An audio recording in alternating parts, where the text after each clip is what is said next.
학창시절 중 가장 열심히 뛰어놀아야 할 때. 하지만 요즘 초등학생들에겐 다 옛말입니다. 방과 후 우리나라 초등학생 10명 중 8명이 향한다는 곳은 놀이터가 아니라 학원입니다.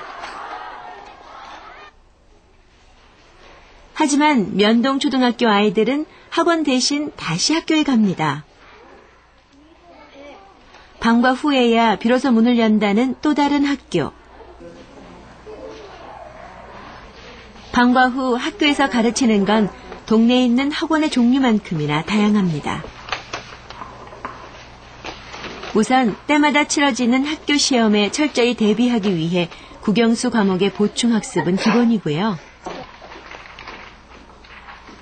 I took money. Money. Good job. Rock, scissors, or paper. All right. 생생한 영어 체험을 위한 원어민 강의는 시대의 흐름입니다. All right. Very quickly, we'll play Ivan Says. Okie dokie? 놀이를 통해 자연스럽게 말과 문화를 습득해가는 아이들.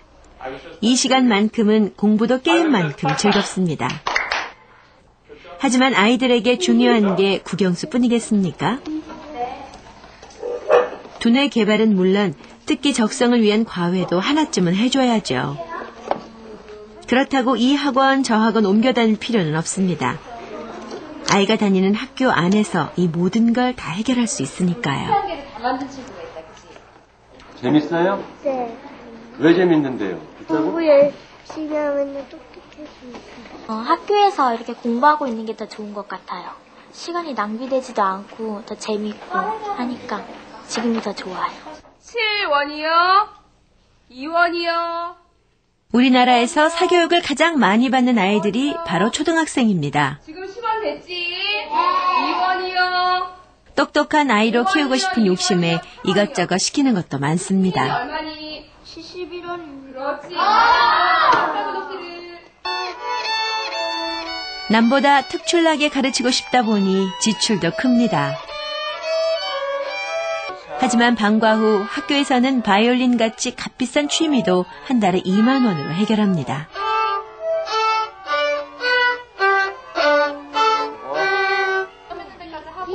바느질도 교육의 하나입니다. 바느질은 아이들의 집중력 향상에 도움이 된다고 알려져 있지만 학원에선 찾아보기 어렵죠.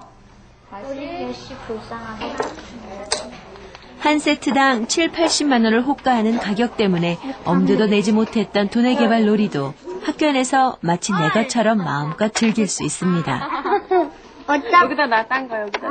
어차피 과거에는 아주 오래전 과거에는 교육의 중심 하면은 학교였습니다.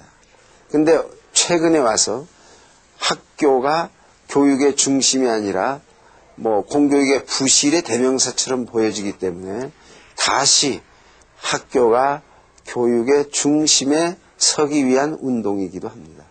아무래도 아이를 보내놓으면 그러니까 믿고 맡길 수 있고 그러니까 그런 학교가 되는 걸 엄마들은 가장 좋아를 하죠. 그러니까 학원을 안 보내고 나서도 방과활동 하나로서 이제 중학생이 되고 고등학생이 되고 성인이 될 때까지 모든 걸 다 잡아줘서 애가 올바르게 성장할 수 있는 그런 인성교육도 잘 해주셨으면 좋겠고. 학원에서 가르치는 걸 학교에서 가르칠 수는 있어도 학교에서 배우는 모든 걸 학원에서 배울 수는 없습니다. 학교는 단지 공부만을 목표로 하고 있지 않기 때문입니다. 방과 후 학교가 진행되는 중간 수업이 없는 아이들은 한창 숙제에 여념이 없습니다.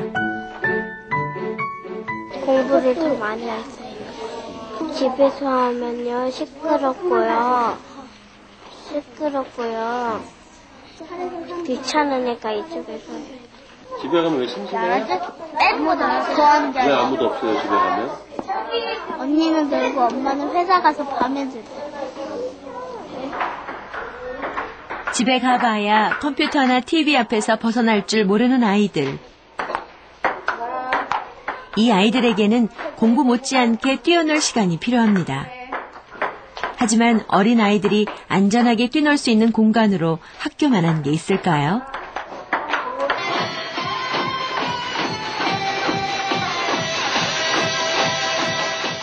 학교 안에서라면 오락을 하는 중간에 동전이 떨어질 염려도, 나쁜 환경에 노출될 걱정도 없습니다.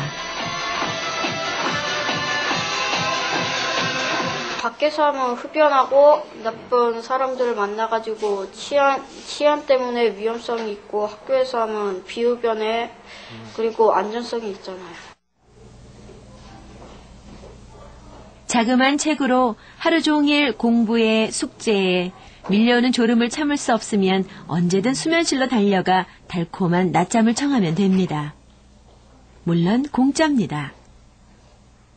부모님이 집에 올 때까지, 데리러 올 때까지 그때 돌봐드리는 개념이기 때문에 그때는 주로 아이들 이제 좀 씻기고, 그다음에 간식 먹이고요. 그다음에 숙제나 이런 거 돌봐주고, 그다음에 어린이들이 또 텔레비전 같은 거 보고 싶어 하잖아요. 그 시간대가 또 어린이 프로 상영하는 시간이기 때문에 그런 것도 보면서 독서도 하고 컴퓨터도 하고 이렇게 자유롭게 우리가 이 방과학교를 통해서 그 보습학원으로 가던 어린이들을 흡수하고, 또 그 아이들이 학원을 막 뺑뺑이 돌리면서 길바닥에서 낭비하던 그런 시간적인 낭비, 거기다가 애들이 이제 사실 뭐 교통 위험이라든가 또는 불량 청소년과 만날 수 있는 그런 유해 환경을 차단한다는 점에서 부모님들이 상당히 그 반응이 좋았습니다. 5시 10분이면 방과 후 학교도 끝이 납니다.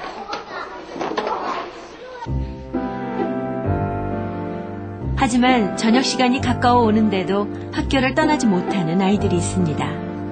맞벌이 부부가 많은 요즘 엄마 아빠가 돌아오기 전까지 홀로 집을 지켜야 하는 아이들입니다. 텅 빈 집에는 정성껏 차려놓은 따뜻한 간식도 얼굴 맞대고 함께 먹어줄 사람도 없습니다. 엄마도 옵니다. 부모님이 11시까지 계시니까요. 7시까지 여기 있으니까요. 학교에서요. 있으니까 안심돼요. 아니, 부모님이 안심되신대요. 엄마가 그렇게 얘기해요? 네.